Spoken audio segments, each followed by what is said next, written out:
Hi guys, this is Robin with Weight Loss Apocalypse. Happy Friday! So I found a very old video of me talking about the HCG protocol. Well, it's really not that old. It's like 7 years old. But this was recorded about a year before I published Weight Loss Apocalypse. Can you guys get out? Can you go? Come on, somewhere else.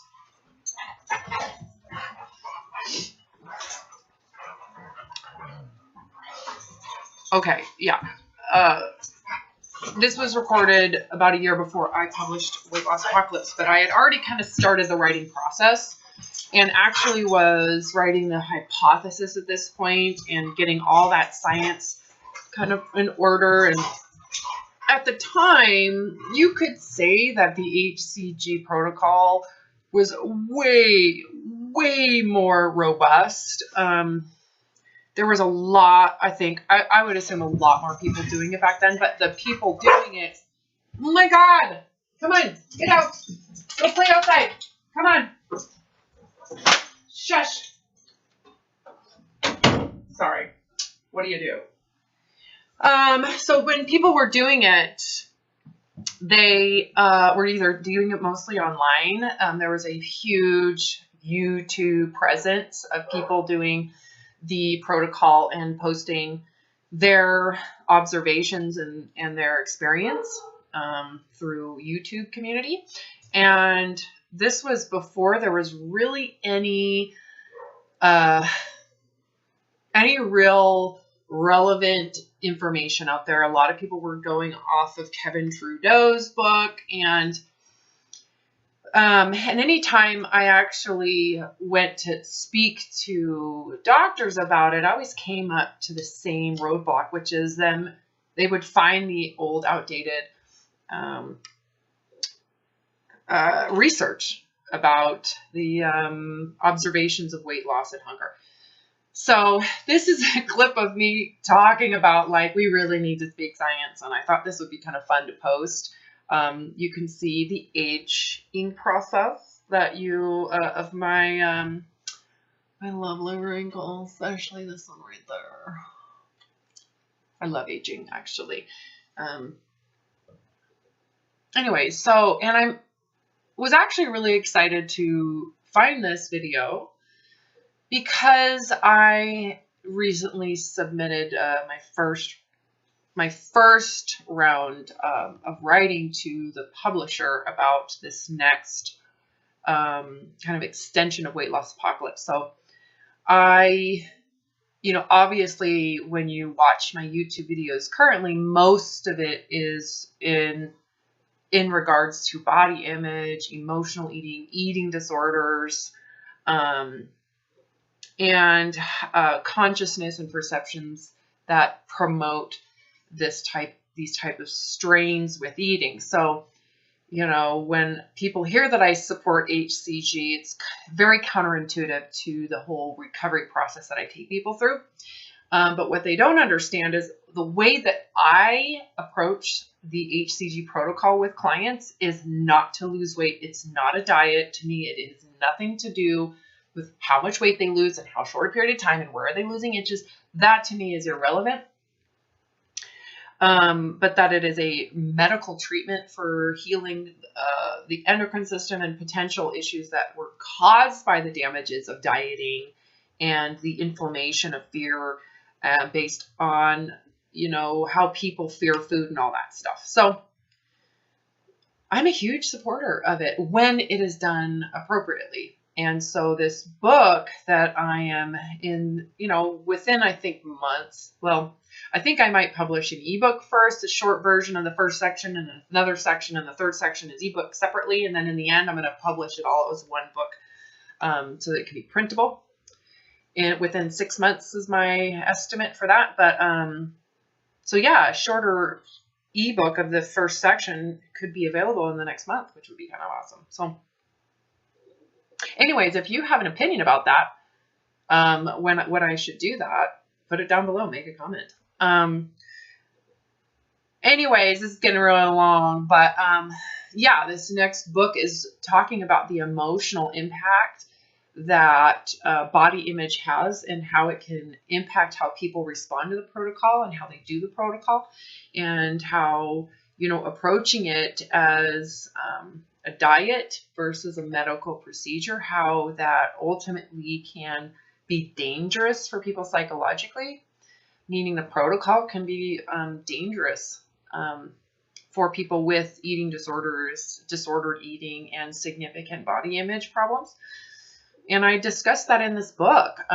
Even as a huge supporter of the HCG protocol, I do believe there are people who shouldn't be doing it. And I also discuss in this book, at least in this first section, how common it is for people to have very successful first rounds, very unemotional first rounds, very pragmatic first rounds, and detached experience. And they have the most incredible results when they do it that way. And then after they emotionalize it, once they get confident in the protocol, things shift.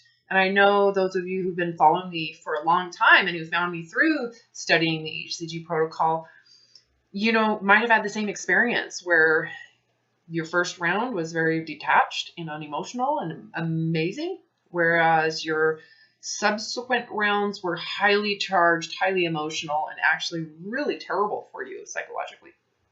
So I addressed that in this next published work I'm doing. I'm so excited. Anyway, so enjoy this clip from 7 years ago.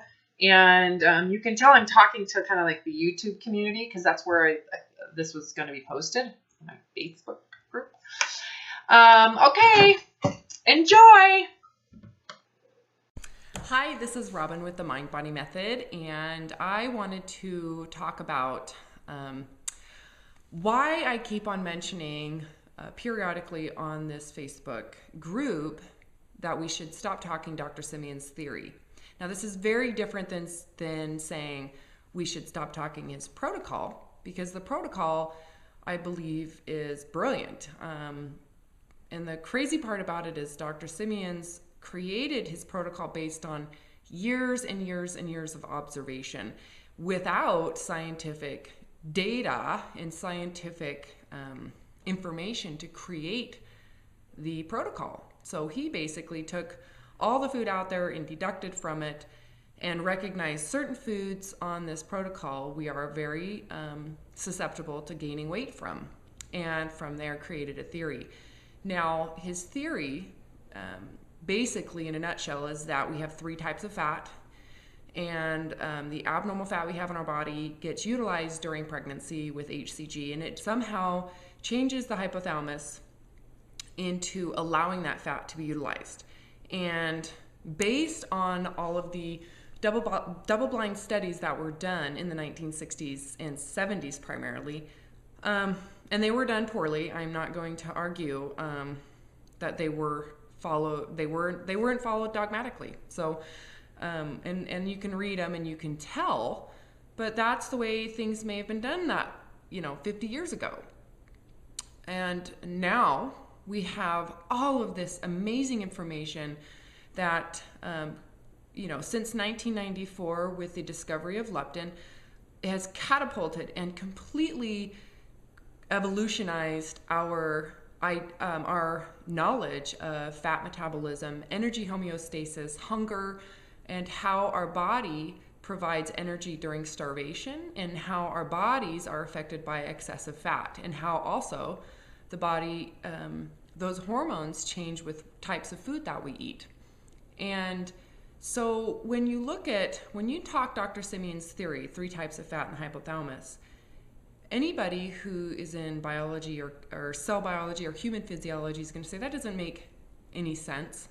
But if you talk, and not only that, they'll go to these, the FDA, and the FDA basing their opinion on all that old research will say it's, the double-blind studies, one with, when you take 2 groups, one on a placebo and one with the HCG, there was no significant difference on where they lost weight and how much weight they lost. They poo-poo the whole concept. But if you can take modern day information based on all these hormones that we have, and you put the puzzle pieces together with that information, it makes total sense. And you discuss that with them, They are in awe of HCG and how it affects fat metabolism, and that this could be potentially a therapy for people who are obese and a therapy for people who have diseases associated with obesity, PCOS, type 2 diabetes, thyroid problems that may have been caused from these hormones that are derived from fat, and more. So I think the more we get away from discussing and arguing about the 3 types of fat, the more credibility we will gain as we talk about the science behind it. So, and unfortunately, those of us who are out here taking the risk and doing the protocol and ordering our HCG online and helping each other out, and we don't have any science or scientific knowledge, we end up making it look really crappy. And it doesn't make sense to those who are in the science world, and it's been disproved in the science world based on all that old information. So in order to gain credibility, we need to start talking science. And for those of you who have science backgrounds, you should know that we really should not be using this old theory, that we need to find modern day information, and we should be talking that. That way it makes more sense with what we know today. If we continue to talk about his theory based on all this observation, and it doesn't correlate with what we know today, then it will not get used. It will never get popularized. It will never become something that is accessible to everybody at a reasonable price. So the whole point of this is for those of you out there in the world of HCG to think about that. And if you are in the science world, get informed. I've got videos on this site. I actually have references and resources that I've also put on those videos so that you can actually read the scientific research that are puzzle pieces to the picture that we're seeing. So again, this is Robin with the Mind Body Method. Thanks.